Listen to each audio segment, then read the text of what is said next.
A silent city sleeps beneath the earth, built to shelter 20,000 people from the world above.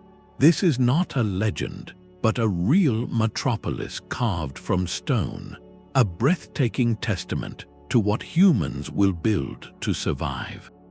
By the end of our journey, you will understand the full, astonishing blueprint of a community that chose to live in darkness to preserve its future. We will discover how they engineered breathable air deep underground and why they designed doors that could seal their world shut forever. What does it take for an entire civilization to literally bury itself for safety?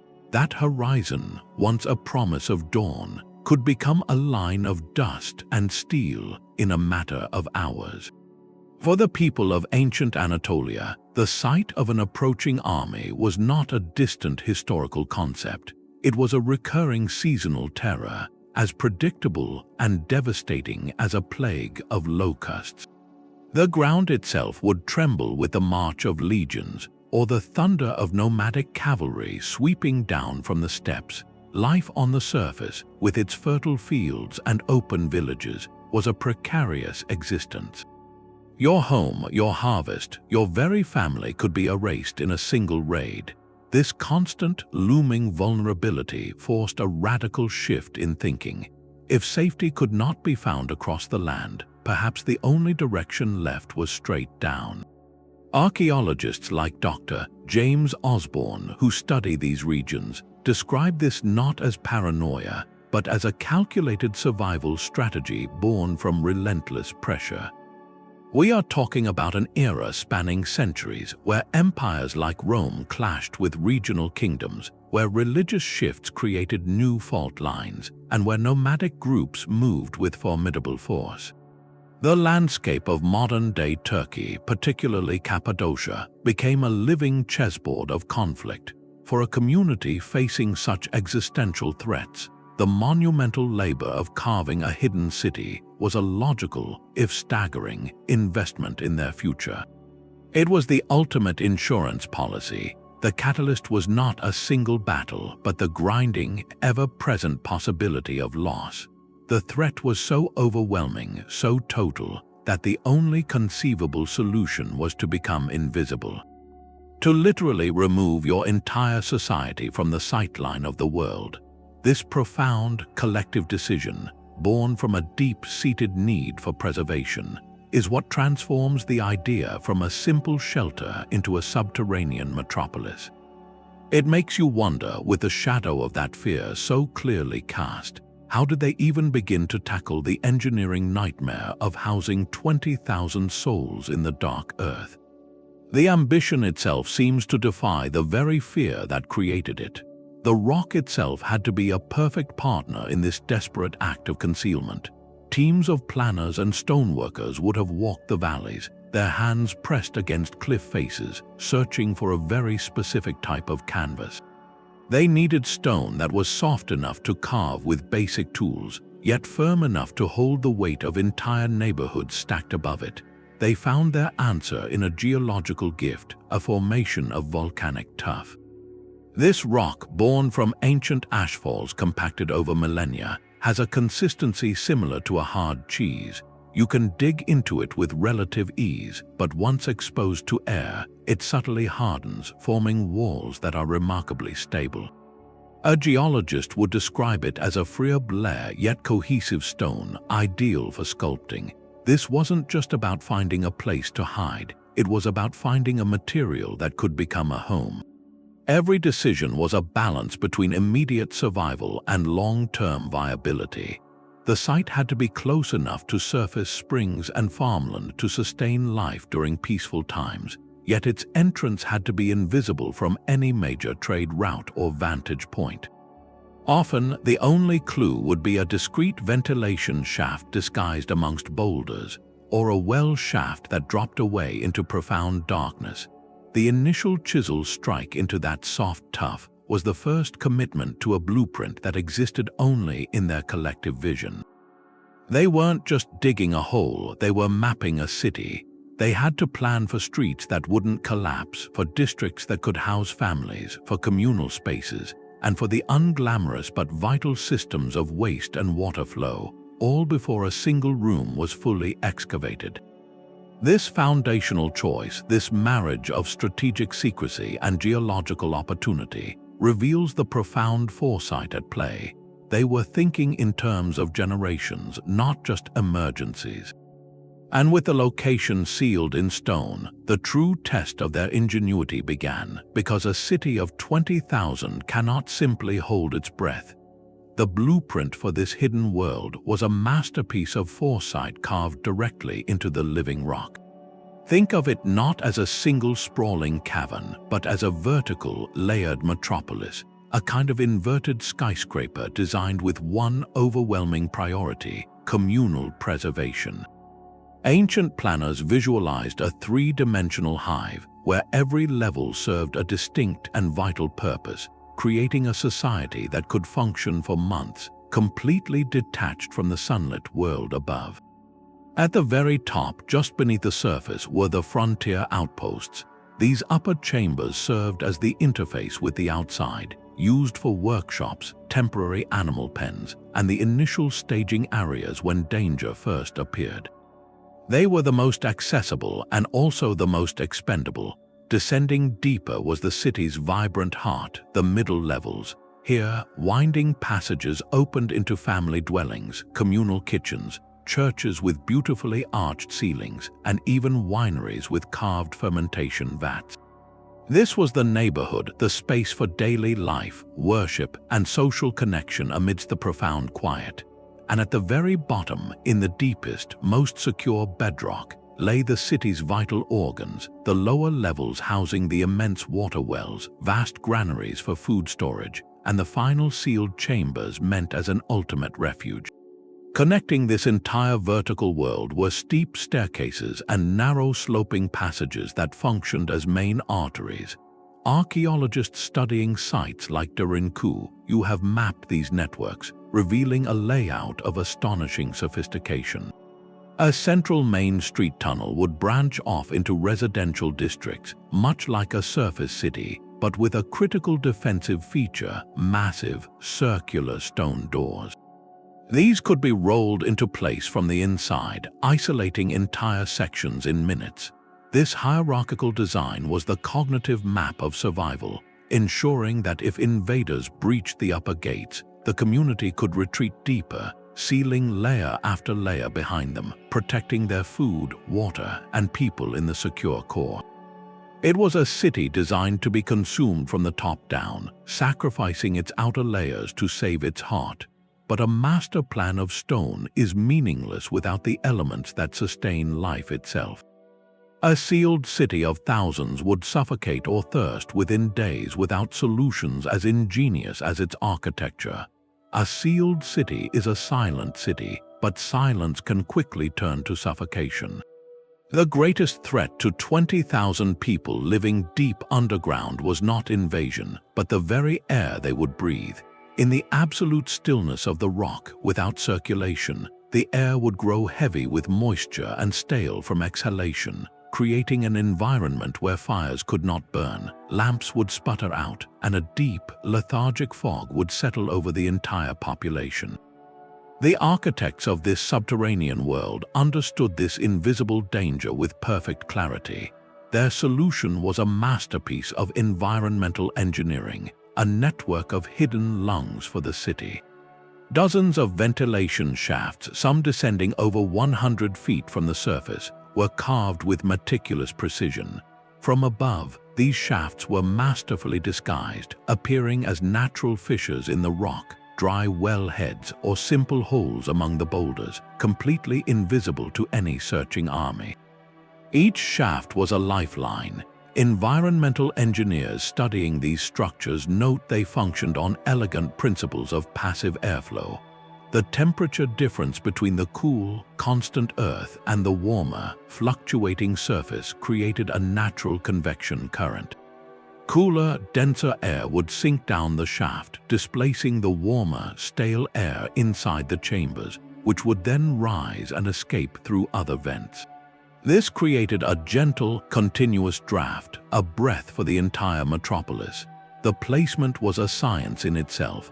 Shafts were strategically angled and distributed at regular intervals to ensure no pocket of the complex was left without fresh air. Smaller channels branched from these main arteries to connect to individual living quarters and communal halls, ensuring even the deepest family room had a whisper of moving air.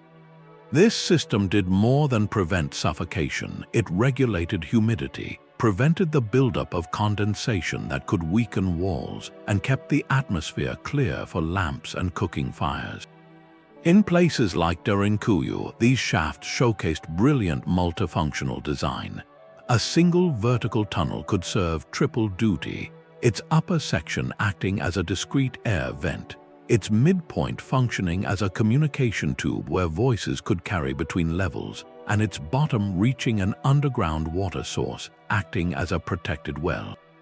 This was efficiency born of necessity. Every element had to serve multiple purposes to justify the immense labor of its creation. The ventilation network was the silent, ceaseless heartbeat of the hidden city, an engineering triumph that transformed a potential tomb into a habitable refuge. It meant the community could survive, but survival requires more than air. With breath secured, the architects faced their next monumental challenge: how to provide a constant, protected source of water for thousands, deep beneath a sun-baked landscape. Water is the silent currency of survival, and securing it was the metropolis's most critical engineering triumph. While air could be circulated, water had to be found, captured, and protected with absolute certainty. Deep within the lowest levels, teams of diggers performed a staggering feat, carving straight down through solid rock until their tools broke through into the cool, dark embrace of a subterranean aquifer. This was not a simple cistern for collecting rainwater. It was a direct tap into the Earth's own hidden reservoirs, a source completely independent of the world above. Hydrologists who study these ancient systems emphasize the profound knowledge required to locate these water tables without modern technology, likely using observations of surface vegetation, geological formations, and perhaps even the sound of the rock itself when tapped. The resulting well shaft, often exceeding 100 feet in depth, became the city's most vital and guarded treasure. Its opening was narrow, easily defensible, and its water was immune to the most common surface threats of the era: contamination or deliberate poisoning by a besieging army. Access was carefully controlled, with steps spiraling down the shaft's interior, allowing residents to descend and fill their containers without ever exposing the precious resource. But the ingenuity did not stop at the well. In a place where every drop counted, the architects designed the entire complex to harvest moisture.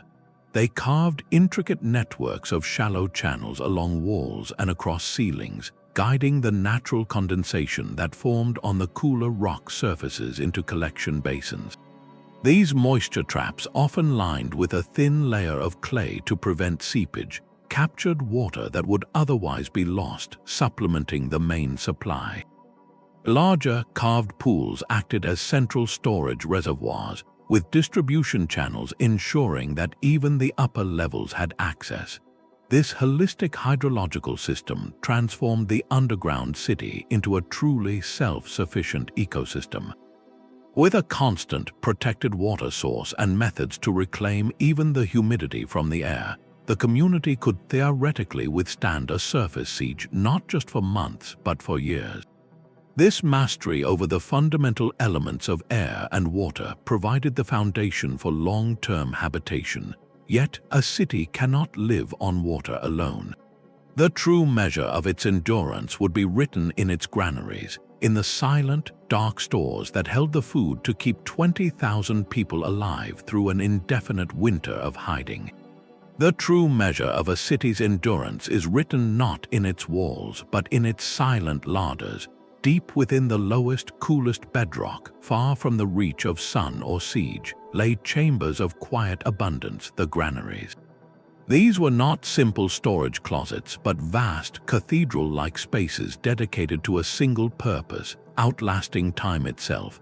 The air here was perpetually cool and dry, a natural refrigerator carved by geological chance and human foresight. Lining these dark halls were countless massive ceramic jars, each taller than a person, their mouths sealed with clay and cloth. Within them rested the community's future, tons of grain, dried legumes, nuts, and precious oils, all carefully preserved against the inevitable day when the world above would become too dangerous to farm. The scale of these stores is what truly stuns archaeologists. By calculating the volume of these storage rooms and the capacity of the jars found within, researchers can make a direct correlation to population. The sheer cubic footage of storage space at a site like Derinkuyu provides tangible mathematical proof that this was a refuge designed for thousands, not just a few families. It was a calibrated investment in survival where every jar represented so many days of continued life for the community. But what exactly filled those jars? Modern science offers us a glimpse through residue analysis. By studying the microscopic chemical fingerprints left on pottery and in the very pores of the stone storage bins, archaeologists have pieced together a surprisingly resilient diet. The staples were hardy grains like wheat and barley, legumes such as lentils and chickpeas, all of which could be dried and stored for years. Evidence also points to stores of salt, a crucial commodity not just for flavor, but as one of the ancient world's most effective preservatives. Meat and fish would have been salted or smoked in dedicated upper-level chambers near ventilation shafts before being brought down to the deep stores. Fruits were likely sun-dried into leathery sheets, and grapes fermented into wine or reduced into pekmez, a thick, sweet syrup that provided vital calories and could be kept almost indefinitely. The city's design integrated these processes with specific areas set aside for drying racks, fermentation vats carved directly into the floor, and smoking rooms. This was a complete nutritional ecosystem, planned with the same precision as the ventilation shafts. Food security ensured the body would not fail, but the architects of this hidden world understood that survival is more than a physical equation. A community sealed in darkness for months on end needed structures to nourish the spirit and bind the social fabric, or the stone itself would become a prison of the mind. The profound quiet of the underground was broken in certain chambers by the soft murmur of prayer and the collective breath of a community gathered. Amidst the labyrinth of utilitarian tunnels and sleeping quarters, the architects carved out spaces not for the body's survival, but for the soul's endurance. These were the sanctuaries, the chapels and meeting halls that served as the psychological bedrock of the entire metropolis. Often located on larger, more accessible levels or at central crossroads, their placement was a deliberate signal, a reminder that community and faith were as central to survival as grain or water. Within these rock-hewn churches, the walls, though bare of the elaborate gold found in surface cathedrals, were often marked with simple, deeply etched crosses, or in some later periods, faded frescoes depicting saints and biblical scenes. Religious historians note that these symbols were more than decoration. They were a tether to identity, a visual language of hope and continuity for a people physically severed from their familiar world. The act of gathering in this sacred space under the same arched ceilings that echoed with shared song reinforced a crucial narrative. They were not merely hiding, they were preserving a way of life. The rituals observed here, from weekly services to important ceremonies, provided a rhythmic structure to time, which otherwise blurred into a monotonous twilight. This sense of normalcy was a powerful shield against despair. Beyond the chapels, other rooms served a similar social function. Communal kitchens, with their multiple hearths and shared milling stones, became hubs of daily interaction, where the labor of food preparation was lightened by conversation and the passing of news. Larger assembly halls, often identifiable by their wider floors and central pillars, could have served as places for community decisions, for resolving disputes, or for elders to reaffirm leadership and distribute tasks. In these spaces, stories were told, children were taught, and the collective memory of life under the sun was kept alive. This social infrastructure was the glue that held the metropolis together, transforming a population of 20,000 from a frightened crowd into a cohesive society with shared purpose. It affirmed that they were waiting for something, not just hiding from something. This carefully nurtured unity and order would be critically tested, however, the moment the outside world finally found their hidden door. A community's spirit is strong, but against a determined invader, it requires a final, physical failsafe, a way to sever the last connection to the surface in an instant. The final line of defense was a perfect circle of solid stone. At key junctions throughout the city, where main corridors narrowed into vulnerable choke points, the architects installed their most brilliant and intimidating creation, the rolling stone door. Picture a massive millstone, several feet thick and weighing many tons, but instead of grinding grain, its purpose was to seal a community away from the world. Carved from a single block of the local volcanic rock, each door was a feat of engineering in itself. Its circular shape was not an aesthetic choice, but a functional masterpiece. A deep, smooth groove was carved into the floor of the corridor, and the door's perfectly rounded edge fit snugly into this track. This design meant the immense weight of the stone was borne by the floor, not by the people moving it. With a well-placed lever and coordinated effort, a small group of defenders could roll this colossal plug into place, blocking a passageway completely. The sound it made, a low, grinding rumble echoing through the stone halls, was the sound of the city closing its eyes.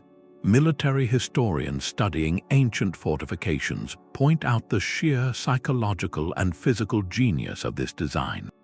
From the outside, attackers would face a seamless wall of rock with no hinges to break, no wooden beams to burn, and no visible mechanism to pry open.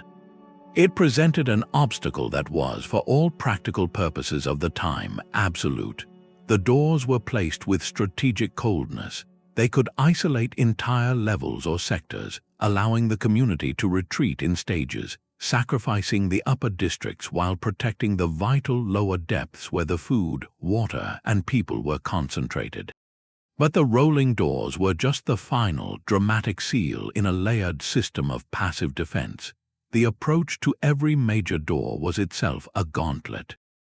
Corridors were deliberately made long, narrow, and twisting, forcing any intruder to move slowly in single file, unable to bring their numbers to bear. From hidden holes in the ceiling above these kill zones, defenders could pour not just boiling water, but heated oil, vinegar, or even quicklime, substances that could incapacitate or cause severe distress. Other passages were dead ends, leading invaders on confusing detours into empty chambers where they could be ambushed or simply wasted precious time and energy. This entire defensive philosophy was one of controlled internal space. The city's own layout was its greatest weapon, turning the confusing darkness and restrictive passages against any force that breached the initial entrance. Every step an attacker took was on the defender's terms, in a maze designed to disorient, delay, and destroy. It was a system that made a direct assault not just difficult, but utterly futile. Yet, for all this formidable internal security, the city still had to breathe, to gather intelligence, and to coordinate its movements without ever revealing its presence to the world above. Beyond the rolling stone doors lay a second, even more secret city. Woven through the known corridors and chambers was a hidden nervous system, a web of clandestine passages known only to a trusted few. These were not for grand retreats or communal movement, but for the silent, urgent business of survival, for whispers and vanishing acts. Picture a small, seemingly solid wall in a family's sleeping quarters. With a practiced push on a specific stone, a narrow vertical shaft just wide enough for one person would open into darkness, dropping down to a completely different level, bypassing every guarded corridor. Or imagine a tunnel so low you must crawl, beginning in a storage room and snaking for what feels like miles through the absolute dark, finally emerging in a hidden gully a valley away. Explorers who have mapped these labyrinths, like researcher Dr. Tarkan Kahia, describe the profound disorientation of navigating them, a feeling of moving through the veins of the earth itself, where every turn holds the potential for a dead end or a sudden, secret exit. This network served two masterful purposes. Internally, they allowed for secure communication and the covert movement of messengers or leaders between sealed sectors without ever stepping into a main hallway that might be watched or occupied. A warning of a breached door, an order to redistribute supplies, news of a birth or an illness, all could travel through these stone veins faster than any surface runner. Externally, they were the ultimate contingency, the final card to play. If the main entrance and every rolling door were somehow overcome, these hidden egress routes offered a last, desperate chance for the population to bleed away into the landscape, dispersing into the night through exits no invader could ever find. Their design was deliberately challenging, narrow, twisting, and often including vertical climbs or drops to slow and test even those who knew the way. This intricate web speaks to a profound, almost chilling understanding of psychological security. It meant that not even everyone inside the city knew all its secrets, creating layers of knowledge as defensive as the stone itself. The very existence of these passages fostered a mindset of constant, quiet preparedness, a reminder that safety was never absolute, only carefully managed.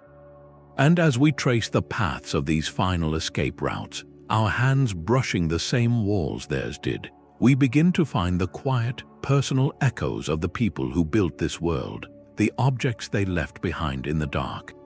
These silent corridors are not empty. Scattered on the floors, resting on carved stone shelves, are the quiet echoes of a life interrupted. An archaeologist's careful brush might reveal a smooth, circular stone with a hole drilled through its center, a loom weight from a vertical loom that once hummed with the rhythm of weaving. Nearby, the broken rim of a large, shallow ceramic dish, a grinding stone for crushing grain into flour, sits where it was last used. These are not the grand treasures of kings, but the humble artifacts of domesticity, and in their ordinary nature, they tell an extraordinary story. Material culture specialists, the scholars who study these everyday objects, see them as direct messages from the past. Each item is a fossilized moment, a testament to the routines that continued even in the deep earth. The types of artifacts found are a catalogue of necessity and normalcy. Small, wheel-thrown oil lamps, often with simple geometric patterns, speak to the perpetual need for light in the sunless world. Their soot marks on ceilings trace the paths people took through their homes. Storage jars, both immense for grain and smaller for personal belongings, show a society that planned for the long term. Simple ceramic bowls and cooking pots, sometimes found resting in the ashes of a hearth, tell of meals prepared and shared. Religious items like small carved crosses or tokens speak to the private faith that sustained individuals in the quiet dark. By categorizing these finds by function, a vivid picture emerges. The cooking area with its hearth and grinding stones was a hub of warmth and nourishment. The presence of spindle whorls and loom weights points to textile production, a crucial craft for clothing and blankets in the constant cool temperature. The sheer number of oil lamps underscores the psychological importance of pushing back the darkness, of creating pockets of warm, flickering light around which families gathered. These objects collectively prove beyond any doubt that this was a living city. It was a place where people cooked, worked, prayed, and raised children. The artifacts also reveal subtle connections to the outside world. The style of a pottery glaze, the source of a stone used for a tool, these details hint at trade networks that persisted, perhaps through trusted intermediaries, even while the community remained hidden. This was not a complete severance, but a calculated withdrawal, maintaining threads of normalcy wherever possible. The objects show a people who are not merely enduring, but actively adapting their surface lives to a subterranean world. They built a domestic sphere in the bedrock, ensuring the rhythms of daily life could continue, providing stability and a sense of purpose during an indefinite wait. This remarkable adaptation to their environment makes us wonder, with such careful control over air, water, and routine, what was the physical cost of this life under the stone? How did the bodies of 20,000 people fare in the perpetual cool and dark? The cool, still air of the underground offered safety, but it came with a profound physical price. For a population of thousands living for extended periods without direct sunlight, the body itself would begin to whisper its protests. The most immediate challenge was the absence of the sun's vital energy, leading almost certainly to widespread vitamin D deficiency. This would manifest subtly at first as a deep, persistent fatigue, muscle weakness, and a general susceptibility to illness, particularly in the very young and the elderly. Paleopathologists, scientists who study ancient health through skeletal remains, find telltale signs in bones from similar environments, evidence of conditions like rickets or osteomalacia, where bones soften and bend under the body's own weight. Yet, the archaeological record also suggests ingenious adaptation. Small, concealed surface courtyards or carefully timed, guarded rotations to upper levels for essential tasks would have provided crucial, if brief, exposure to sunlight. The community's diet, rich in stored grains and legumes, might have been deliberately supplemented with whatever edible greens could be foraged in secret or grown in hidden plots, a quiet fight against the creeping deficiency. Managing the basics of daily life for so many in a confined space required strict, unglamorous systems. Human waste was not a matter to be ignored. Deep, isolated shafts, carved far from living quarters and water sources, functioned as sophisticated pit latrines. These vertical chambers, often with small, vented openings to the surface to aid in decomposition and odor control, were a critical public health measure, preventing the contamination that could decimate a sealed population. Fresh water from the deep wells was far too precious for flushing, so hygiene relied on dry methods and likely the use of ash or lime as disinfectants. The constant, cool temperature of the rock, while a challenge for human warmth, became a powerful ally against one major threat: the rapid spoilage of food and the proliferation of pests. It was a sterile, natural refrigerator that kept granaries secure and slowed the spread of pathogens that thrive in heat. This environment also offered a respite from the brutal infectious diseases that could sweep through crowded surface settlements in summer, a small but significant advantage in their calculated trade-off. Beyond the physical, the social and psychological fabric of the community faced its greatest test. Close quarters and indefinite confinement are fertile ground for friction. How did they resolve conflicts when there was literally no space to walk away? The presence of large assembly halls points to structured community governance, where elders or chosen leaders would mediate disputes publicly, reaffirming shared rules and the collective priority of survival.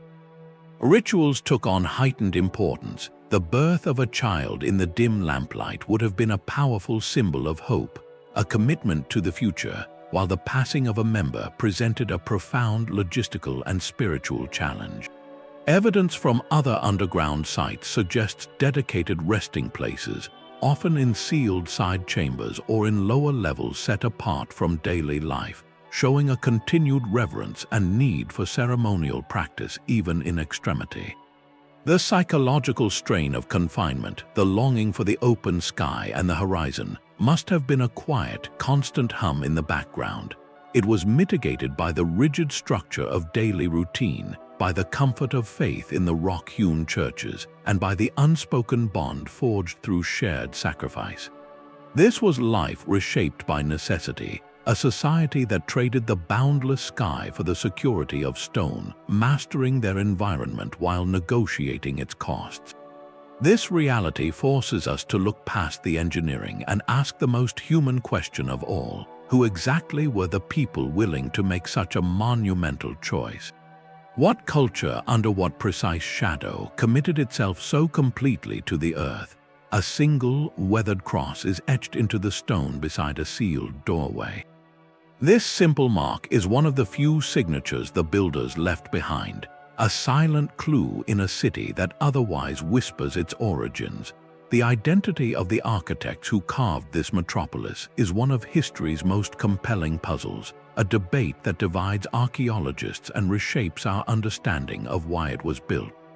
The leading theories point to vastly different cultures, each with their own shadow looming over them. Some scholars, pointing to the prevalence of Christian symbols like that cross and the presence of chapels, argue the city was largely expanded by early Christian communities in the Byzantine era, seeking refuge from Roman persecution or later from Arab incursions. This view sees the city as a sanctuary of faith carved deeper over generations. Another theory reaches further back to the powerful Hittite Empire of the Bronze Age. Proponents of this idea note the Hittites' known skill with monumental rock-cut structures and their constant warfare, suggesting the earliest tunnels could be Hittite refuges from invading sea peoples or rival kingdoms. A third hypothesis points to the Phrygians, a civilization famed for their rock-cut monuments, proposing the complex began as a secure, hidden network for storing royal treasures and grain. As archaeologist Dr. Michelle Massa notes, the debate often centers on a key challenge. We are trying to pin a single name on a structure that was almost certainly used, modified, and expanded by multiple cultures over 1,000 years. The evidence is parsed like a cryptic code. Architectural styles are compared, the shape of an arch, the method of carving a pillar. Artifact typology is crucial. A pottery shard with a Phrygian design found in a deep layer might suggest an earlier origin, while a Byzantine coin in a ventilation shaft speaks to later use. The rare inscriptions, where they exist, are invaluable but often frustratingly brief. This identity crisis is central to the entire enigma. To know who built it is to understand the specific nature of the fear that drove them. Was it religious persecution, the clash of empires, or economic instability? Each possible builder paints a different picture of the apocalypse they were preparing for. Yet, even if we cannot name the first hand that held the chisel, the period of the city's most intense and organized use leaves a clearer imprint on the stone, a time when the hidden metropolis truly became a functioning world beneath the world. Carbon-14 atoms hold a silent clock within every piece of charcoal and every discarded bone fragment. By measuring their slow radioactive decay, archaeologists can assign a date to the moment an organic material ceased to interact with the living world. In the subterranean city, this science turns a simple hearth into a historical timestamp. A layer of ash from a cooking fire, a collection of olive pits in a refuse pit, or the remains of a wooden tool left in a corridor. Each sample is a tiny, frozen moment in time. When analyzed, these dates rarely cluster randomly. Instead, they gather in distinct peaks across the centuries, revealing when the hidden halls were most alive. Stratigraphy, the study of soil and debris layers, adds another dimension to this timeline. Digging down through the accumulated dust on the floors, researchers find a vertical record of human activity. A layer containing Byzantine pottery rests above a layer with Roman coins, which in turn sits atop compacted earth that might be much older. This layered sequence acts like a physical calendar, showing periods of intense use, followed by layers of abandonment silt, then evidence of reoccupation. The story these scientific methods tell is not of a single, dramatic siege, but of a refuge that pulsed with life in repeated cycles of regional crisis. Historians cross-reference these archaeological peaks with the turbulent timeline of Anatolia. One major pulse aligns with the prolonged and brutal Arab-Byzantine wars of the 7th through 10th centuries, a period where frontier regions changed hands violently and frequently. Another significant cluster corresponds to the devastating Mongol invasions of the 13th century, when the swift, merciless armies of the Ilkhanate swept across the landscape, leaving surface communities with little hope of defense. These were not brief skirmishes, but eras where insecurity was the enduring condition of life. This crucial distinction separates the city's initial construction from its peak habitation. The first tunnels might have been carved centuries earlier, perhaps by Phrygians or Hittites, as a strategic fallback point. But the period when those tunnels expanded into a true metropolis, when the granaries were full to bursting and every family dwelling showed signs of daily life, corresponds to these later epochs of sustained existential threat. During these peaks, the city transformed from a seasonal shelter into a semi-permanent home. Life underground became the grim norm, a generations-long adaptation to a surface world that had become too perilous for open settlement. Children would have been born knowing little else but the dim glow of oil lamps and the echo of footsteps on stone. The rhythm of their days was set by internal routines, not the rising and setting of the sun. This contextual shift is profound. It means the city's most elaborate features, its deep wells, its vast storage, its chapels and schools, were not built for a hypothetical emergency, but were refined through lived experience under a perpetual state of alert. Knowing this era of peak peril helps us move beyond marveling at the engineering to truly grappling with the human reality it supported. It forces a logistical question of staggering scale. How do you coordinate the comings and goings of 20,000 people when every entrance must remain a secret and the surface above is a hunting ground? Authority in the darkness could not rely on the familiar symbols of a surface world, a palace, a town square, or even a visible border.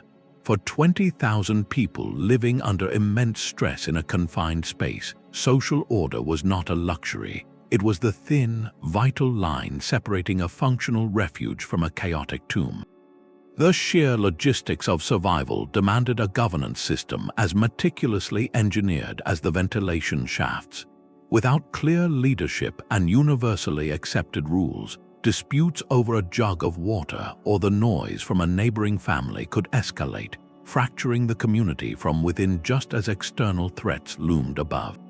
Researchers who study confined communities, from historical siege cities to modern submarine crews, note a universal pattern. Under extreme pressure, groups naturally gravitate toward clear hierarchies and rigid routines to reduce uncertainty and conflict. In the subterranean metropolis, this structure likely manifested in a council of elders and respected leaders, perhaps blending secular and religious authority. These would be individuals who knew the city's blueprints by heart, who understood the delicate balance of the water reserves and grain stores, and whose judgment carried the weight of collective survival. One figure, a kind of chief steward or city manager, would have borne the overwhelming responsibility of coordination. Their daily concerns were the pulse of the city, monitoring air quality from the ventilation shafts, authorizing the careful draw from the deep wells, and overseeing the distribution of food from the central granaries to family units based on a strict rationing system. This was not about fairness in a modern sense, but about calibrated equity, ensuring that every productive member, from the stone carvers maintaining the walls to the caregivers tending the ill, received the sustenance needed to keep the entire organism functioning.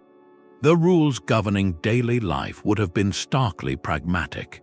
Noise ordinances in the echoing stone halls would be essential for communal sanity and for security, as unchecked sound could travel to the surface. The use of communal kitchens and latrine shafts would be scheduled to prevent bottlenecks and maintain hygiene.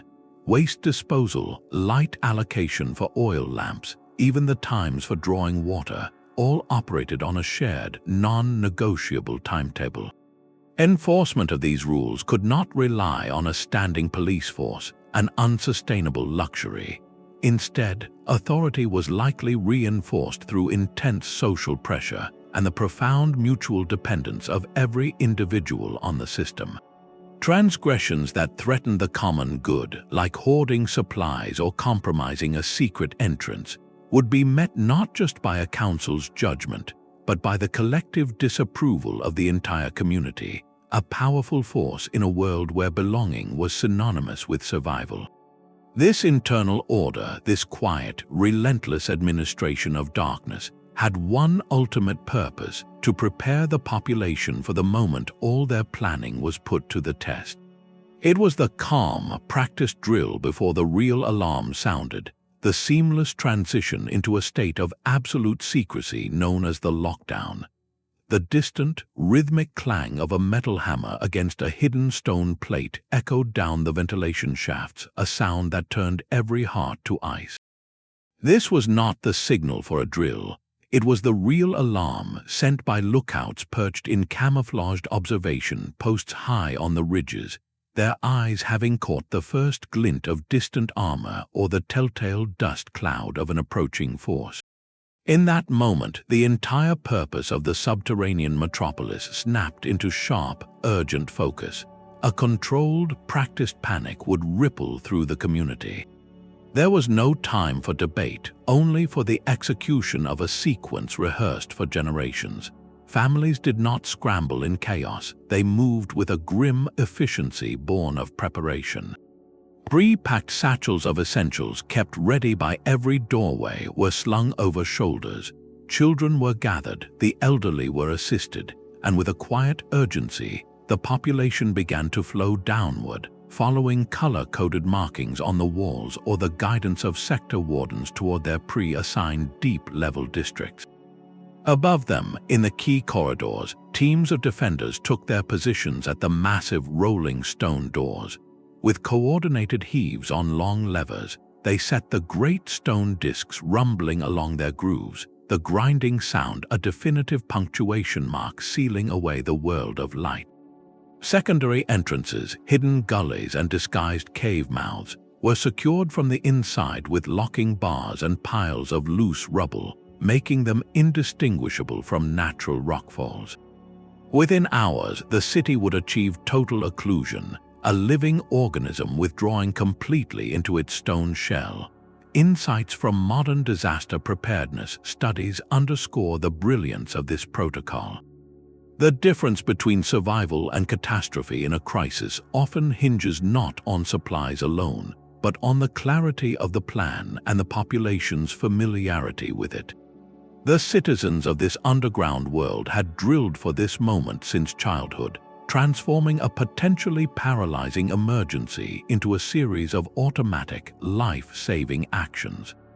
This activation shifted every system into a new, austere mode. The open-loop existence where people could come and go to the surface for supplies or air ceased. The city became a closed-loop ecosystem, utterly dependent on its internal resources. Stricter rationing would be imposed immediately, with daily allowances calculated against the unknown duration of the siege. Enforced quiet became a security protocol, as unchecked noise could travel up ventilation shafts and betray their presence. The covert communication network of crawl spaces and whispering tubes became the nervous system of the sealed city, allowing wardens to relay status reports and maintain order without congregating in main halls. Life narrowed to the essentials, measured in cups of water, handfuls of grain, and the careful conservation of lamp oil. The psychological weight of the lockdown was immense, a collective holding of breath. Yet this protocol was the culmination of all their planning, the moment the dormant shelter transformed into an active, breathing fortress. It could maintain this state for months, perhaps even years. But survival in the silent dark required one last critical connection to the world they had fled, a way to know when it was safe to breathe again. A single, silent watchman held the future of 20,000 in their gaze. Perched in a hidden cleft of rock high on a ridge, or peering through a narrow, artfully disguised fissure that looked like nothing more than a crack in a boulder, this solitary sentinel was the city's living connection to the world above. Their role was not to fight, but to see, to be the eyes for a community that had deliberately blinded itself. These lookout posts were masterpieces of camouflage, often accessible only by a treacherous climb or through a secret tunnel that emerged far from the main entrance, making the observer's position as secure as it was isolated. From this vantage point, they scanned the horizon for the telltale signs, the unnatural dust cloud of marching men, the distant glint of sunlight on polished metal, or the ominous, silent glow of villages set aflame at night. They watched the roads, the river fords, and the mountain passes, translating the silent language of the landscape into a binary signal, safety or peril. This early warning system was the thin, vital thread that prevented the underground metropolis from becoming a permanent, self-imposed tomb, sealed not by enemies but by simple, paralyzing uncertainty. The moment the Sentinel confirmed a threat, they had to communicate that reality to the city below, instantly and without revealing their own position. This is where ancient ingenuity met urgent necessity. Military historians note that across cultures, simple, pre-arranged signals were the most reliable. A specific sequence of tugs on a long rope that ran down a disguised ventilation shaft could relay a basic alert. A carefully controlled puff of smoke, released from a hidden chimney that blended with natural geothermal vents in the Cappadocian landscape, could send a coded message. At night, the brief flash of a polished bronze mirror catching the moonlight, or the sudden extinguishing of a small, shielded lamp in a high window, could speak volumes across the silent valleys.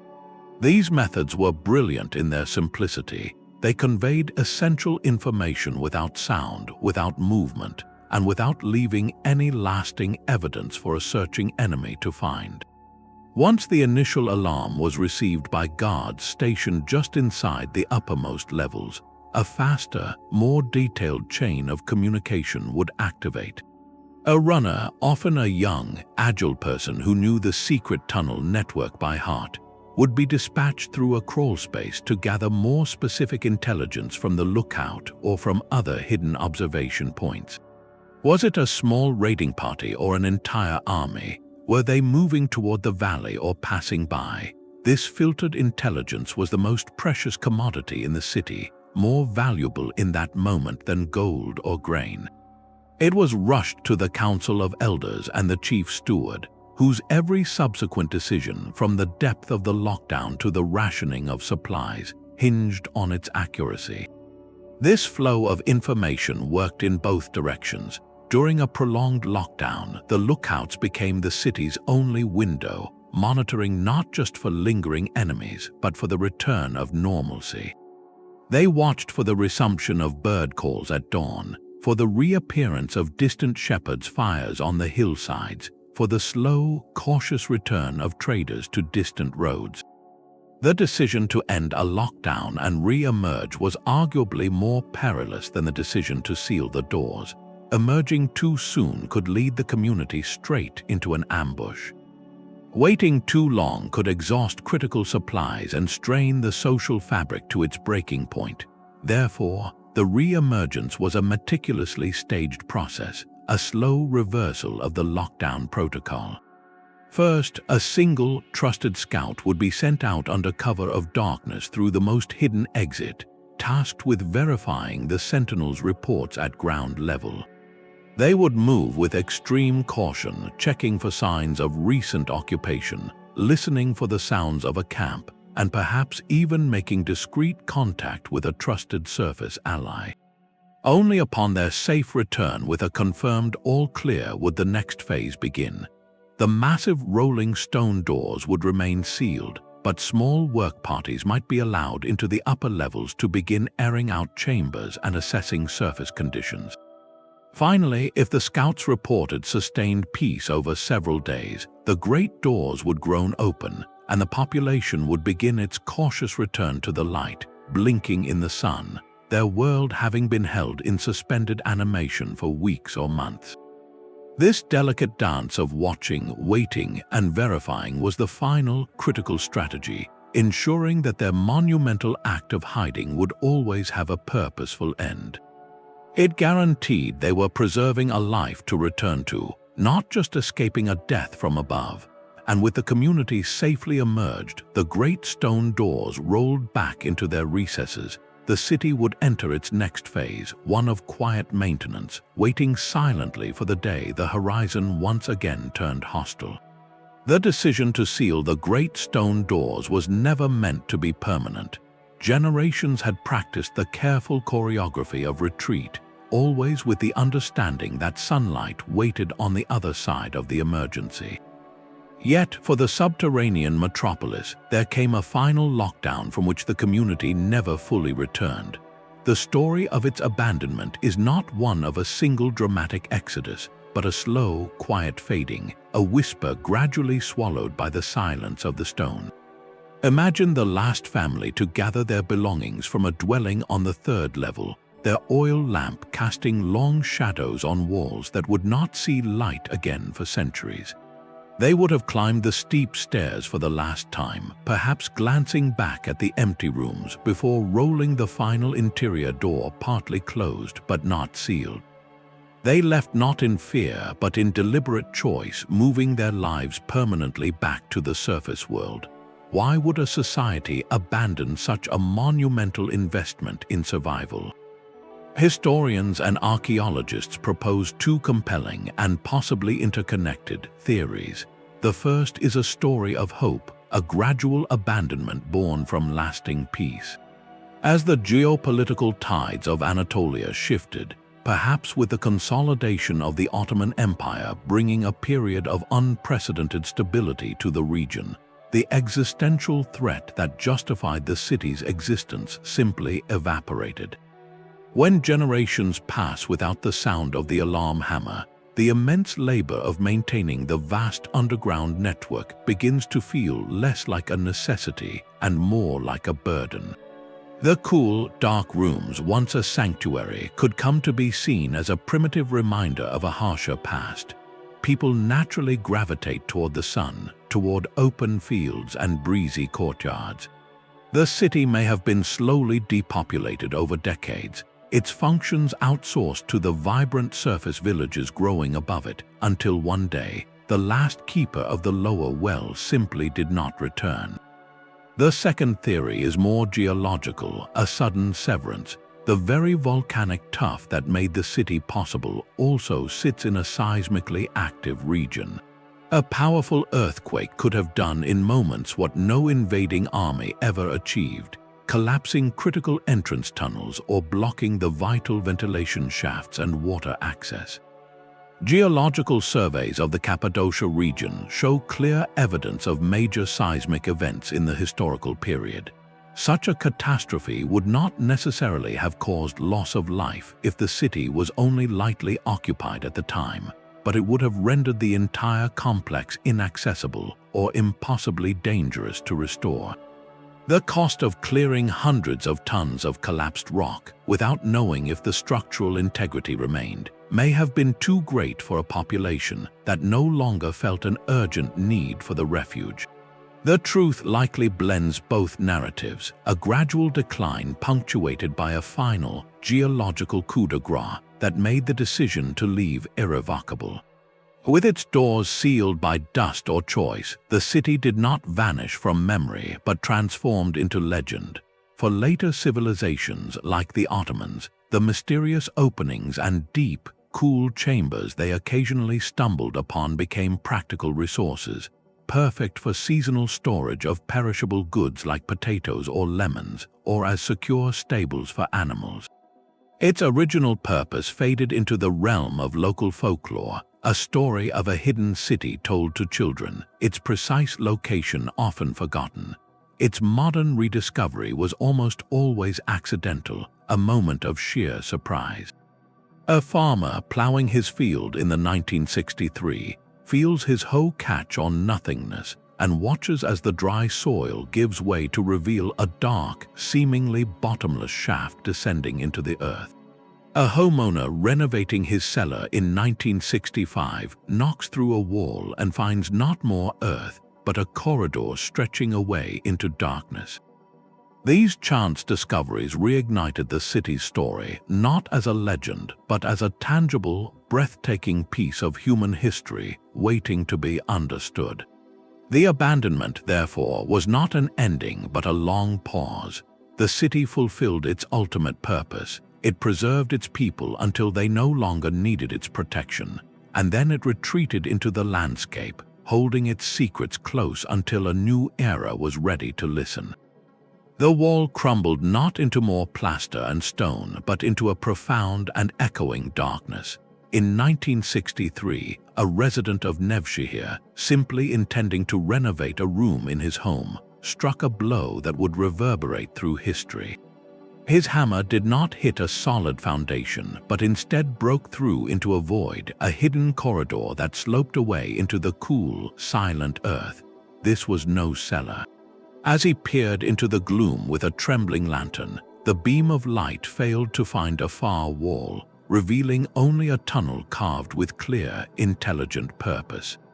Word of the discovery spread like wildfire, quickly reaching local authorities and then the ears of fascinated archaeologists.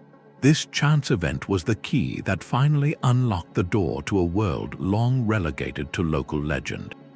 The initial explorations were acts of breathtaking courage and caution. Researchers, led by pioneers like archaeologist Dr. Ömer Demir, would descend on ropes into the newly opened shafts, their lamps casting wild shadows on walls untouched for centuries. They moved in a tangible silence, broken only by their own breathing and the scuff of their boots on ancient dust. The first challenge was simply navigation. The tunnels branched and forked without apparent pattern, leading to dead ends, vertical shafts, and chambers of bewildering variety. Early teams used simple string to mark their paths, fearful of becoming lost in a labyrinth with no natural light to guide them back. Each turn held potential revelation or risk. One corridor might open into a spacious hall with carved columns. The next might narrow to a crawl space that dropped into another level entirely. The sheer scale of the complex began to dawn on them slowly, then with staggering force. They were not excavating a single shelter, but mapping an entire buried city, with districts, infrastructure, and a capacity that defied previous understanding of ancient engineering. Sites like Derinkuyu and Kaymakli became the focal points of this new exploration. At Derinkuyu, the systematic clearing revealed the now famous 8 levels, each with its own functional purpose, from stables to churches to the deep, echoing well. Archaeologists like Dr. Demir described the overwhelming feeling of walking through a ghost town that was simultaneously empty and full of life. Every soot mark on a ceiling and every grinding stone left in place telling a story of sudden departure. The methodological hurdles were immense. How do you catalog a city where every room is a carved artifact? How do you ensure the structural safety of chambers that have been sealed for a millennium? The dust of ages, thick and pervasive, contained not just dirt, but a fragile record of pollen, seeds, and microscopic evidence of daily life that had to be carefully preserved. The initial maps, drawn by hand based on compass readings and painstaking measurements, were works of dedication, but they could only capture a fraction of the truth. The real revolution in understanding came with modern sensing technology, when researchers began to use ground-penetrating radar over the Cappadocian landscape. The data returned was nothing short of revolutionary. The scans revealed not just the known complexes, but hinted at vast, unexplored voids stretching for miles, connected by thin, tunnel-like anomalies.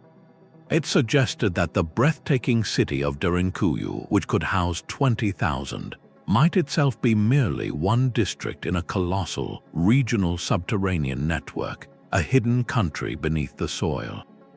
This modern rediscovery forced a complete re-evaluation of ancient societal capabilities.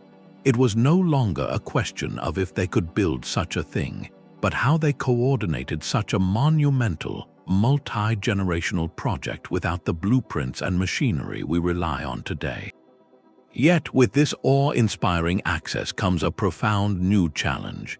The very act of uncovering the city exposes it to modern threats, the damaging effects of tourist breath on delicate microclimates, the erosion from countless footsteps on soft, tough floors, and the constant battle against moisture and mold introduced from the surface world. The preservation of this silent metropolis is now a race against time, a delicate balance between sharing its wonder and protecting the very stone that holds its story. The greatest threat to the city today is not a weapon but a whisper. Each visitor who descends the ancient stairs brings with them an invisible tide, the warmth and moisture of their own breath, a gentle exhalation that over time can rewrite the very stone it was meant to admire. This is the modern paradox of preservation. How do you share a buried treasure without exposing it to the elements it was designed to escape? The soft volcanic tuff that made carving possible is now its greatest vulnerability, absorbing ambient humidity which can lead to salt crystallization within the rock, causing surfaces to slowly powder and flake away. Artificial lighting, necessary for safety and viewing, encourages the growth of algae and microorganisms on walls that knew only darkness for centuries. The cumulative vibration of thousands of footsteps, while seemingly insignificant, transmits a subtle, constant stress through the architecture.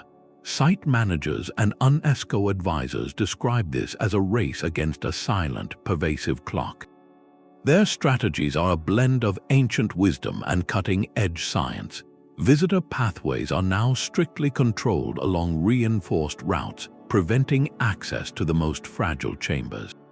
Sophisticated climate monitoring stations are discreetly placed throughout the complex, tracking temperature, carbon dioxide levels, and humidity in real time, allowing for adjustments to ventilation or visitor flow at the first sign of imbalance. Perhaps the most direct intervention is the simple, strict cap on daily visitor numbers, a necessary limitation to ensure the city's long-term survival. As one site conservator noted, we are not just guarding empty rooms, we are stewards of a climate, a delicate atmospheric balance that has persisted in stillness for ages. The ethical tension is palpable between the public's right to witness this marvel and the absolute duty to preserve it for future generations.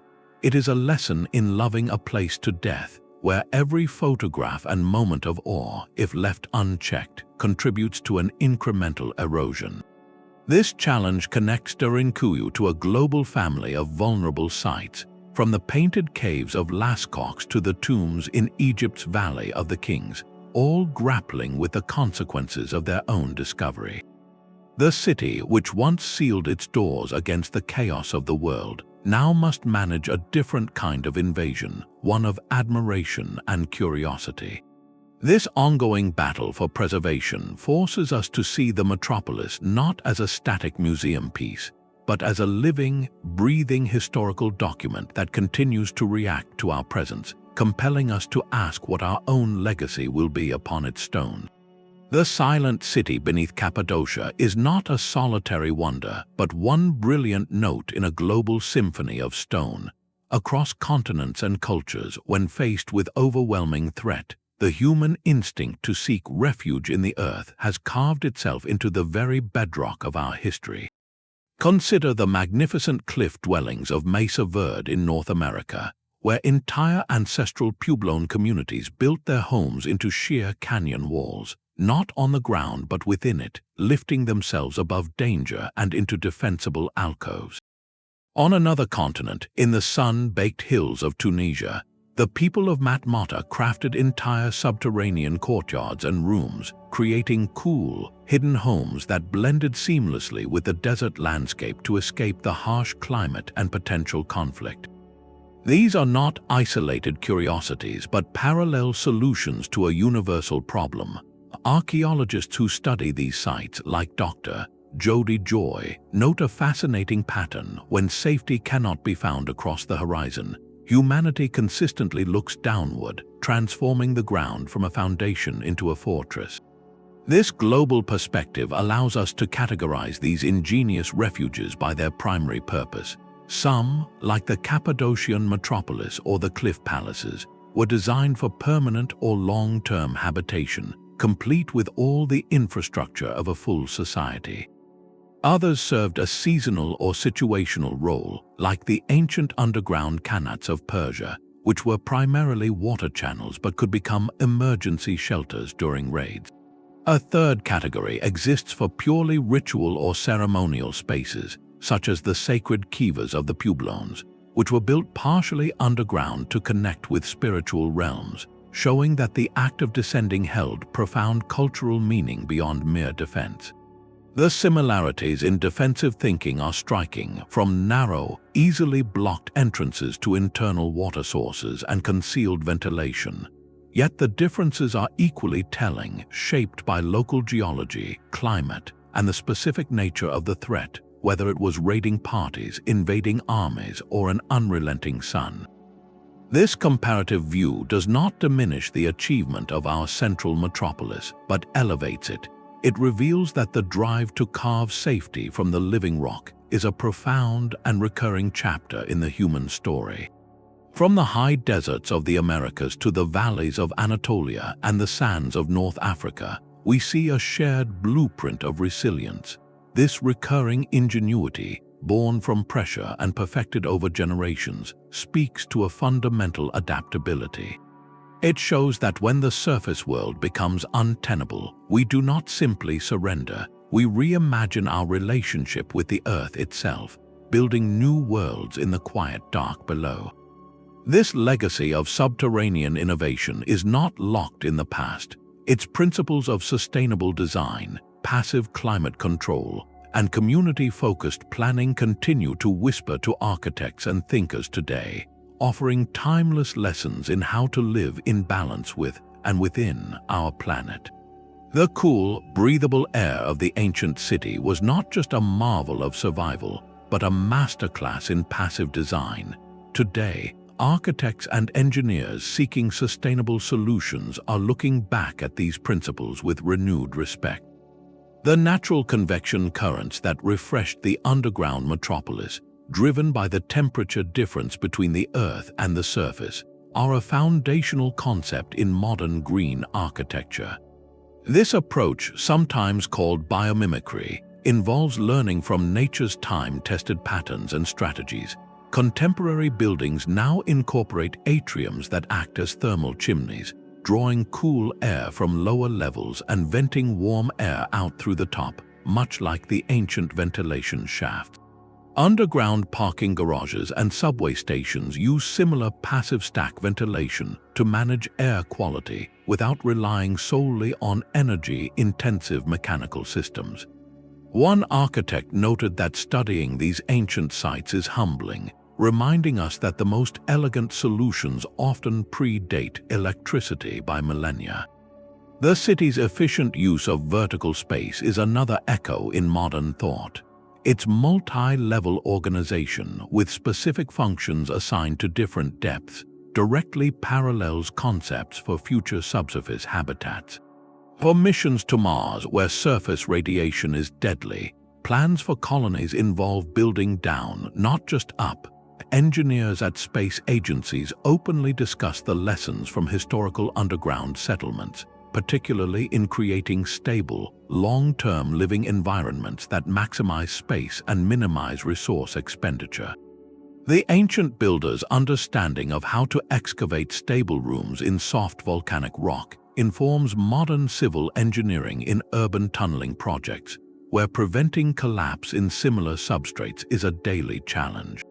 The core principle of a self-contained ecosystem, managing air, water, waste, and food in a closed loop, is the ultimate model for any sealed environment. This is why disaster preparedness experts study such historical precedents when designing next-generation community bunkers, and why engineers of secure data centers, which must operate independently for extended periods, analyze these ancient systems for redundancy and resilience. The past, in this profound sense, is a living textbook. It offers proven blueprints for sustainability and survival that are incredibly relevant as we face new environmental and existential challenges on our own planet and beyond. Yet, beyond the direct engineering parallels, the Silent City holds a deeper, more symbolic power over our collective imagination. The stone corridors we have walked through are not confined to Cappadocia. They are etched into the very architecture of the human psyche. Across time and culture, the image of a hidden, protective space deep within the earth recurs with a powerful consistency, a cultural archetype that gives shape to our deepest fears and our most profound hopes for preservation. This is not a coincidence but a reflection of a fundamental human narrative. The subterranean metropolis is a physical manifestation of this timeless symbol, a womb of safety carved from the living rock. In countless mythologies, the underworld is not merely a place of final rest, but a realm of trial, hidden knowledge, and potential rebirth, much like the community that would descend for a season of trial and emerge back into the light. Even in religious practice, the Jewish mikveh, a ritual bath fed by living groundwater, symbolizes a spiritual return to a primordial, womb-like state of purity through immersion, a concept echoing the city's return to a foundational, protected existence. Cultural anthropologists note that this archetype fulfills a deep-seated need. It provides a cognitive map for navigating crisis, a story where retreat is not defeat, but a necessary step in a cycle of survival. The city embodies this perfectly, a literal enactment of the myth, where a community enters the Earth's embrace to preserve its essence against annihilation. This symbolic power has never faded, it has simply changed its costume. Our modern world is filled with its echoes. Every post-apocalyptic film or novel that features a community sheltering in a sealed bunker, every story about a hidden vault preserving the last seeds of a civilization, is drawing directly from this ancient blueprint. These narratives resonate because they tap into that same primal understanding, the instinct that when the surface world becomes toxic, the only direction left is down, into a place that can hold and protect what is most essential. The underground, in this symbolic language, becomes the keeper of collective memory, a library not of books but of people, traditions, and ways of life, deliberately buried but never forgotten. It represents the ultimate retreat, the final, desperate, yet profoundly hopeful act of setting something aside from the ravages of time and conflict. Literary theorists might frame it as the ultimate safe room for the human story itself. This symbolic weight makes the historical truth of the Cappadocian metropolis all the more compelling. It is not a fantasy but a proven, functional reality.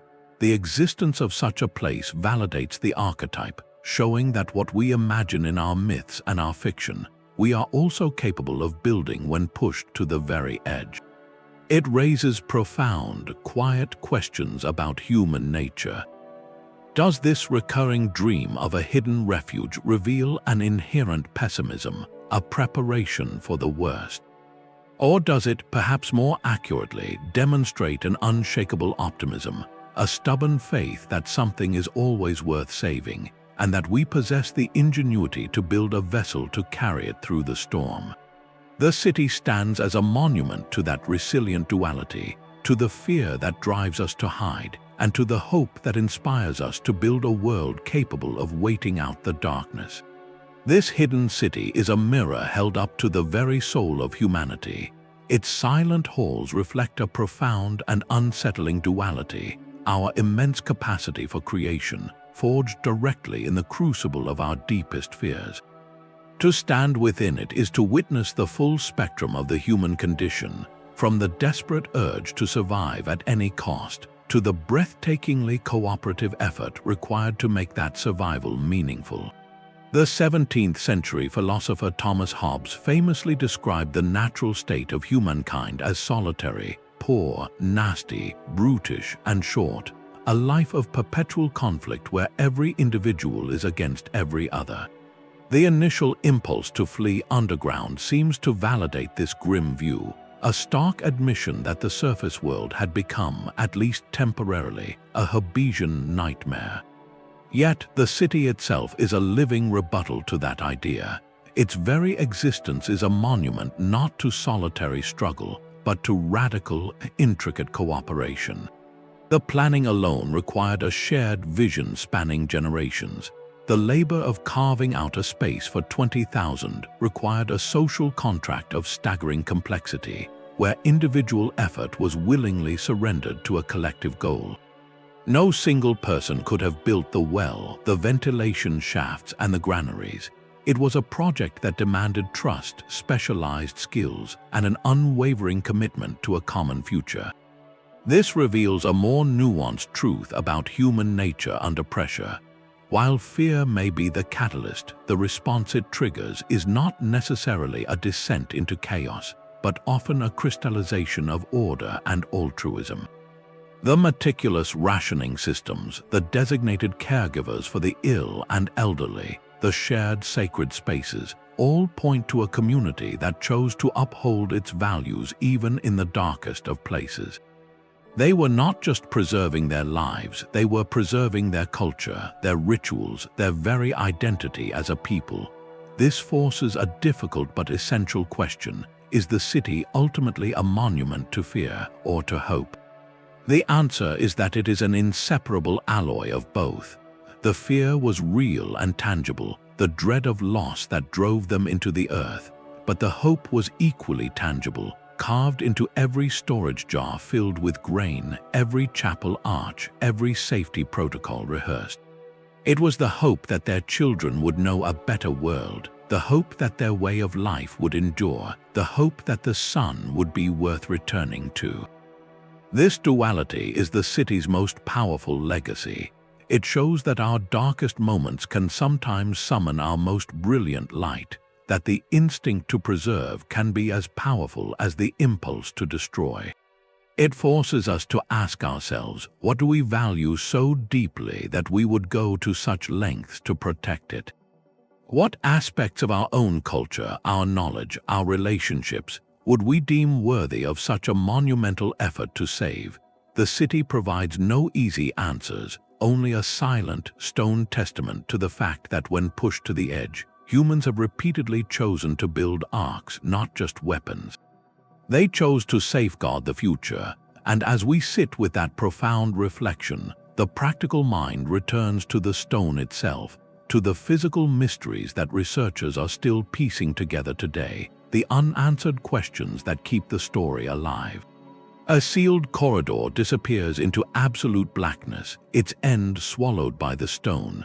For every chamber we have mapped and catalogued, there exists another passage like this one, a question mark carved in rock. The true boundaries of the subterranean metropolis remain one of its most profound mysteries. While we speak confidently of a city for 20,000, that figure is based solely on what we have physically accessed and measured. It is a known minimum, not a final count. The full extent of this hidden world is a story still being written, one corridor at a time. Recent advances in geophysical surveying have only deepened the enigma. Teams using ground-penetrating radar and electrical resistivity tomography have swept the Cappadocian landscape above known sites like Derinkuyu. The data they collect paints a startling picture, not of isolated cities, but of a potential subterranean country. The scans reveal vast, unexplored voids, some larger than any chamber yet entered, connected by thin, tunnel-like anomalies that stretch for miles. These ghostly signatures on a computer screen suggest that what we call Derinkuyu might be merely one district in a colossal, regional network, with potential connections to other known settlements like Kamakli, several miles distant. Speleologists, the scientists who specialize in exploring caves, describe the feeling of reviewing this data as one of thrilling frustration. It is like having a map of an undiscovered continent, but every landmark is hidden behind a wall of solid earth. The technical and financial challenges of moving from detection to excavation are immense. Each new tunnel must be approached with extreme caution, its structural stability assessed after centuries of silence. The cost of such archaeological work is staggering, requiring specialized equipment, years of labor, and constant reinforcement to ensure both researcher safety and site preservation. As one project director noted, "We are not just digging for artifacts, we are performing delicate surgery on a historical landscape where a single misstep could collapse a ceiling or destroy fragile evidence." This means our understanding of the city's capacity is inherently provisional. Every sealed door or collapsed passageway we cannot yet open could lead to another residential level, another granary, another chapel. The population estimate of 20,000, already staggering, may well be a conservative one. Alongside the physical scale, the city's precise chronology remains a lively debate. Each new chamber, when finally entered, offers a chance to recalibrate the timeline. A pottery shard in an unexplored room could push the date of construction centuries earlier, or a layer of ash from a hearth could confirm a period of use during a previously unknown conflict. The network is not a single static creation, but a palimpsest, a document written and rewritten by different hands over a millennium. Every new discovery, therefore, holds the potential to rewrite the narrative, to shift our understanding of which culture expanded the city most dramatically, or how long it truly remained a living refuge. This ongoing exploration transforms the metropolis from a solved puzzle into a living conversation with the past. The darkness at the end of the tunnel is not empty, it is full of potential answers, waiting for the light of a future expedition to give them voice. A single layer of black soot on a wall can tell two completely different stories. For one team of archaeologists, the carbon residue is a stark historical bookmark, evidence of a controlled burn during a 7th century Arab raid that forced the city into lockdown. For another, the same soot is simply the accumulated grime from generations of oil lamps, a quiet record of daily life that places the chamber's peak use in the 10th century. This is the essence of the chronological puzzle, where the same physical evidence fractures into competing timelines, each supported by passionate scholarly argument. The debate centers on a fundamental question: when were the different phases of this underground world actually carved and inhabited? The evidence itself is often maddeningly ambiguous. Pottery shards are the most common clues, but their styles evolved slowly and overlapped across centuries. A storage jar found in a deep granary might have a form typical of the 8th century, but that only tells us when the jar was made, not necessarily when it was last used or stored there. It could have been a cherished heirloom passed down for generations before being sealed away. Architectural modifications add another layer of complexity. A doorway that was clearly narrowed at some point, or a ventilation shaft that was redirected, shows that the city was a living document, constantly edited. But without an inscription or a clear stratigraphic layer of debris from the renovation work, pinning a precise date to that change is nearly impossible. These material clues are then cross-referenced with the sparse historical records, which themselves are open to interpretation. A Byzantine chronicle might mention a period of great unrest in Cappadocia, but was it unrest significant enough to drive thousands underground, or was it a localized conflict? The tension between these lines of evidence creates rival chronological models that shape our entire understanding of the city's purpose. One school of thought, championed by historians who prioritize the early Arab-Byzantine wars, argues for a major expansion phase in the 7th and 8th centuries.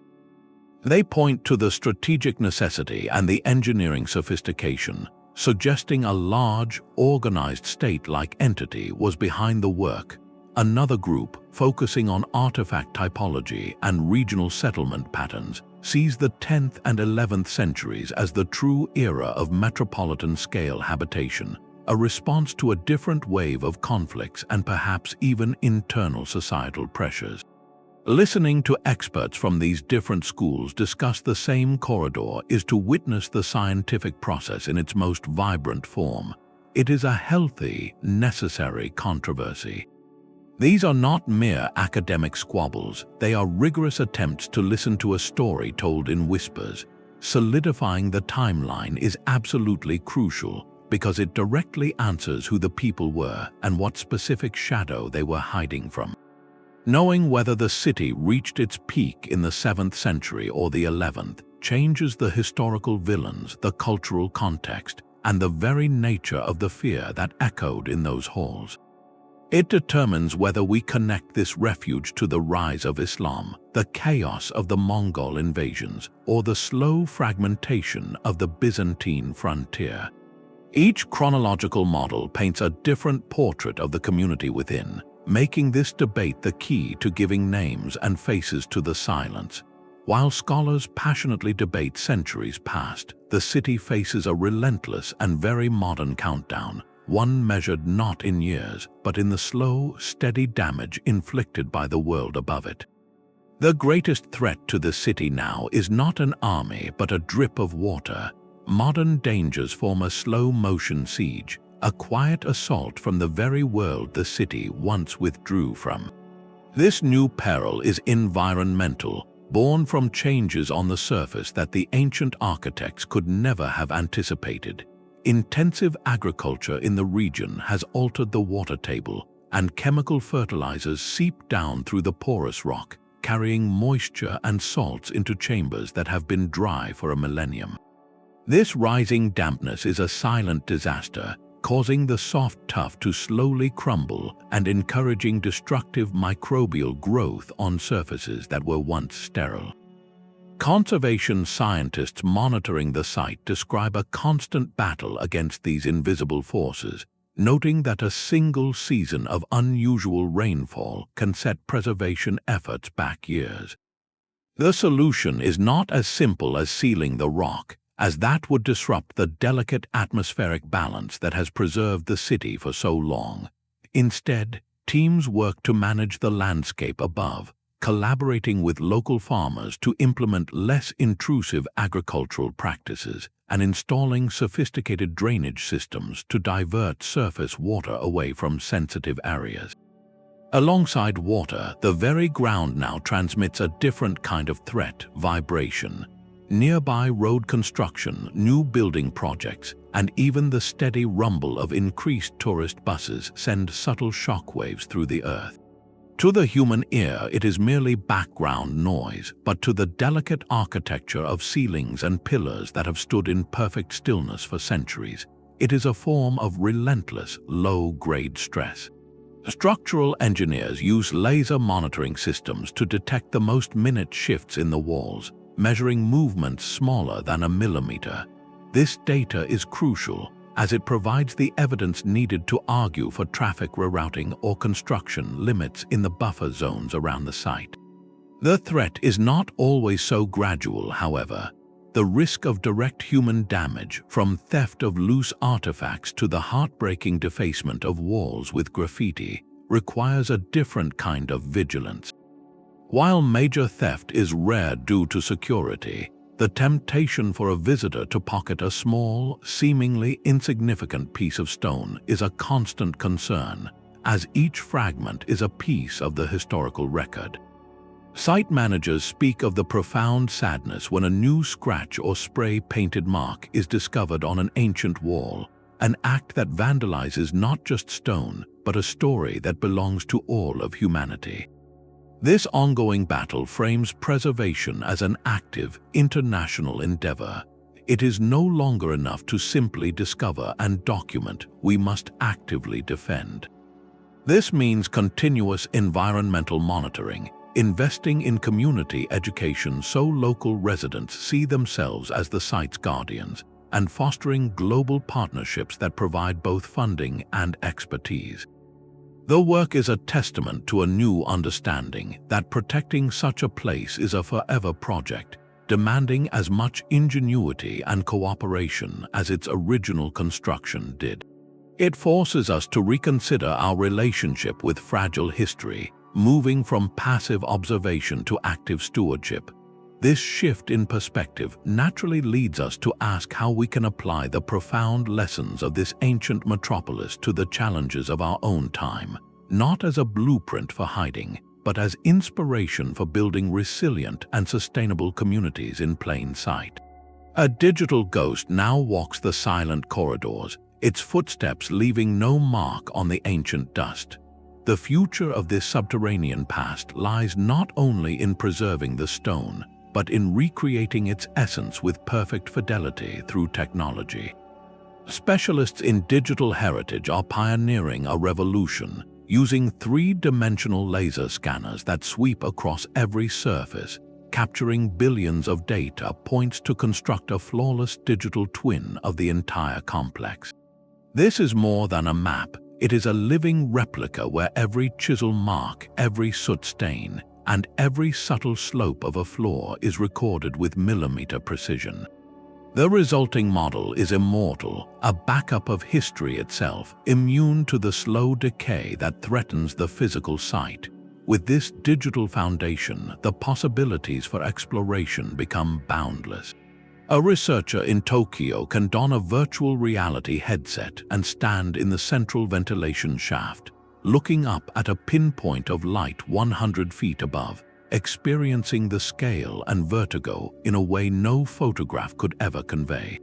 An architecture student in London can use augmented reality on a tablet to see a reconstruction of a family's dwelling superimposed over the empty chamber before her, complete with virtual oil lamps casting flickering shadows and storage jars lining the walls. This technology democratizes discovery, making the inaccessible intimately accessible to anyone with an internet connection. Beyond visualization, these digital tools become powerful laboratories for testing long-held theories. Computational fluid dynamics software can simulate the ancient airflow, modeling how fresh air from a specific shaft would have circulated through a network of rooms, validating or challenging our understanding of their environmental engineering. Predictive modeling can take census data from similar historical periods and animate the digital city with virtual inhabitants, testing theories of population density, traffic flow during a lockdown, and even social interaction in communal spaces. Digital heritage experts emphasize this is not about replacing the physical experience, but about deepening our scholarly and emotional connection to it. It allows for virtual excavations in areas too fragile or dangerous to enter physically, peeling back digital layers of collapse to see what might lie beneath. This approach, known as preservation by record, ensures that even if the soft tuff continues its slow surrender to time, its complete story will be saved in a realm of light and data. The city's future, therefore, is a dual existence, a physical monument cared for with utmost caution, and a vibrant digital entity open to endless exploration and reinterpretation. Its story, once confined to whispers in the dark, can now echo across the globe, reaching classrooms and living rooms, inviting a new generation to walk its halls and ponder the profound human choices etched into its stone. The final step out of the cool, carved stone and back into the open air is a journey in itself. We leave behind the echoing quiet and the scent of ancient dust, but we carry forward something far more valuable than a list of dimensions. We carry a profound testament to human tenacity, a story written not in ink, but in the very act of choosing to persevere. This hidden metropolis is the ultimate expression of that choice, a monument built from equal parts fear and breathtaking ingenuity. It shows us that when the horizon itself becomes a threat, the human spirit does not merely cower, it recalculates, reimagines, and rebuilds a world from the ground down. We have walked its ingenious ventilation shafts that served as stone lungs, marveled at the sheer logistical genius of feeding thousands from deep granaries, and felt the weight of the rolling doors that could sever a community from the sun. We have tried to hear the whispers of daily life in the soot of a lamp and the curve of a grinding stone, and we have stared into the darkness of corridors still waiting to tell their secrets. This comprehensive journey does more than satisfy curiosity. It reshapes our understanding of where history truly lives. Grand narratives of emperors and empires are vital, but they are only one layer of our past. The deeper, more resilient story is often found in the silent, deliberate spaces carved by ordinary people who simply refuse to vanish. Their legacy is not a tale of conquest, but one of profound preservation. It challenges us to look beneath the surface of the landscapes and stories around us, to ask what quiet, monumental acts of endurance might be hidden in plain sight, waiting for a curious mind to uncover their meaning. The city's enduring mystery is a gift, an invitation to keep exploring, keep questioning, and to remember the incredible lengths to which communities will go to safeguard their future. If this journey into the depths has illuminated a new corner of history for you, consider subscribing for more explorations into the world's greatest enigmas. We would love to hear your thoughts. What does this silent city beneath the stone mean to you? Share your reflections in the comments below.